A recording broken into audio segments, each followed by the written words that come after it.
आज सम्राट अशोक महान की जन्मदिन है और इस मौके पर हम सब लोग यहाँ इकट्ठा हुए हैं। उनके जयंती समारोह में हिस्सा ले रहे हैं और यही नहीं बल्कि आज पूरे बिहार में कई जगह से हमें आमंत्रण मिला है। पिछले साल मैं औरंगाबाद गया था और दाऊद नगर या दाऊदपुर करके कोई जगह है, एक बड़ा कार्यक्रम सम्राट अशोक महान के जयंती पर आयोजित था।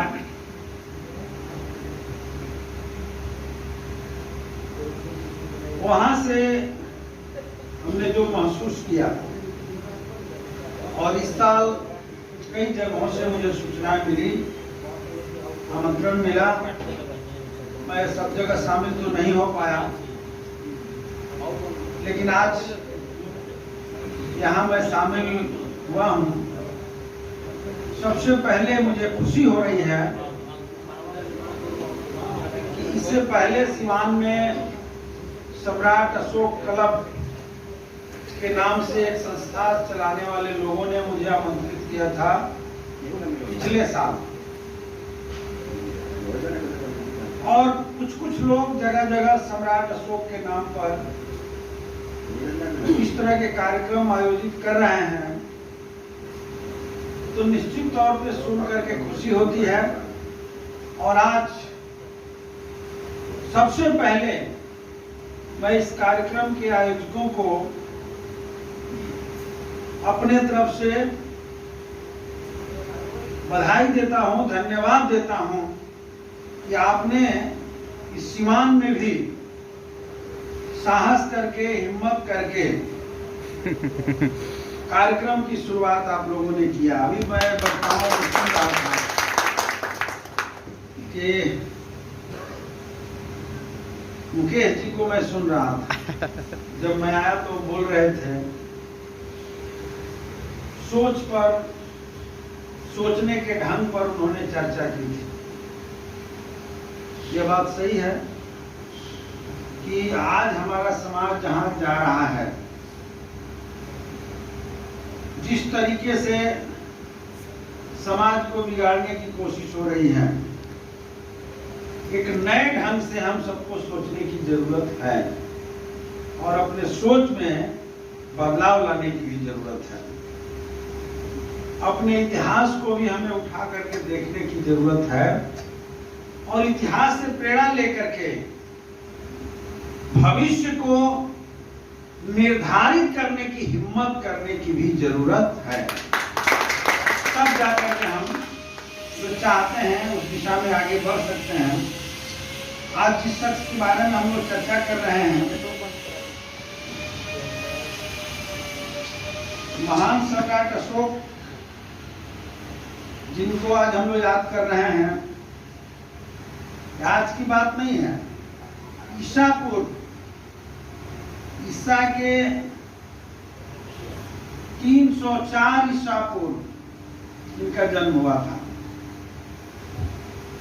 मौर्य वंश में इनके पिता बिंदुसार के घर में सम्राट अशोक ने जन्म लिया। इनकी एक लंबी कहानी है, उस कहानी पर ज्यादा चर्चा करने की जरूरत नहीं है, लेकिन जब ये राजा बने और राजा बनने के बाद दुनिया का सबसे बड़े साम्राज्य को इन्होंने स्थापित किया था। मौर्य वंश के साम्राज्य का जिस लेवल पर इन्होंने विस्तार किया, शायद कोई दुनिया का राजा इतना बड़ा साम्राज्य का विस्तार नहीं कर पाया था। और इसीलिए इनका नाम के आगे महान भी जुड़ गया। महान सम्राट अशोक, महान सम्राट अशोक, महान शब्द इनके नाम के आगे जुड़ा और एक बहुत बड़े साम्राज्य के संचालक के रूप में और युद्ध के मामले में भी बड़ी बड़ी लड़ाइयों को इन्होंने लड़ा। कालीन विजय के बाद सम्राट अशोक ने जब देखा, लोगों की लाशों को देखा, तो इनके हृदय में अचानक एक परिवर्तन आई और उसी समय बौद्ध धर्म को स्वीकार किया। ये सब कहानी में मुझे लगता है कि सब लोगों ने सुना होगा, जानते भी हम लोग हैं, इतिहास में भी हम लोग पढ़े हैं। और बौद्ध धर्म स्वीकार करने के बाद जिस मंत्र का अभी लोग चर्चा कर रहे थे, उसके तहत इन्होंने पूरे दुनिया में उसका प्रचार प्रसार भी किया। उनके बहुत सारे लोग आगे बढ़कर के विस्तार करने में, प्रचार करने में बौद्ध धर्म का भूमिका निभाई। मैं वहां चर्चा नहीं कर रहा, उस सब एक लंबी इतिहास है, लेकिन मैं एक बात जरूर, कि जिस तरह के समाज का निर्माण सम्राट अशोक कालीन युद्ध के बाद सोच रहे थे, बनाना चाह रहे थे और बनाए भी अपने जीवन में, उन्होंने जो किया, उनकी जो अर्थव्यवस्था थी, उनकी जो सांस्कृतिक व्यवस्था थी, जो सामाजिक व्यवस्था थी, उसके वजह से वो महान सम्राट के रूप में स्थापित हुए थे। और आज जब हम अपने देश में जहां खड़े हैं, हम देख रहे हैं कि हमारे देश एक लोकतांत्रिक देश है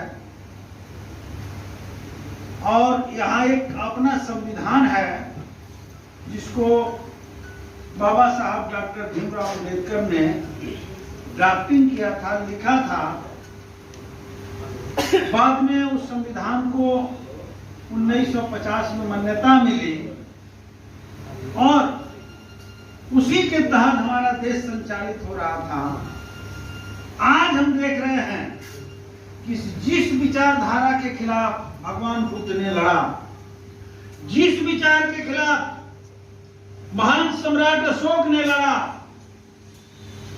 आज वही विचार हमारे हिंदुस्तान के भीतर, जिसको महान सम्राट अशोक ने, जिसको भगवान बुद्ध ने दुनिया से मिटा देने का संकल्प लिया था, आज हम पर हावी होते जा रहा है।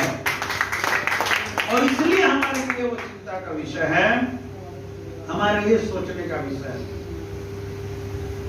जिस मनुस्मृति ब्राह्मणवाद के खिलाफ लंबा संघर्ष भगवान बुद्ध को मध्य बिहार की धरती, जो ब्राह्मणवाद का केंद्र था, लड़ा, करना पड़ा था उस दौर में, आज वही ब्राह्मणवाद, वही मनुस्मृति, वही सारे सिद्धांत को स्थापित करने की जोरदार कोशिशें चल रही है। ये हमारे लिए चिंता का विषय है। और मैं तो समझ रहा हूं कि अगर हम लोग सम्राट अशोक को याद कर रहे हैं, भगवान बुद्ध को याद कर रहे हैं, बाबा साहब अम्बेडकर को याद कर रहे हैं, तो इनके तमाम उत्सवों में, खास करके जयंती समारोह में,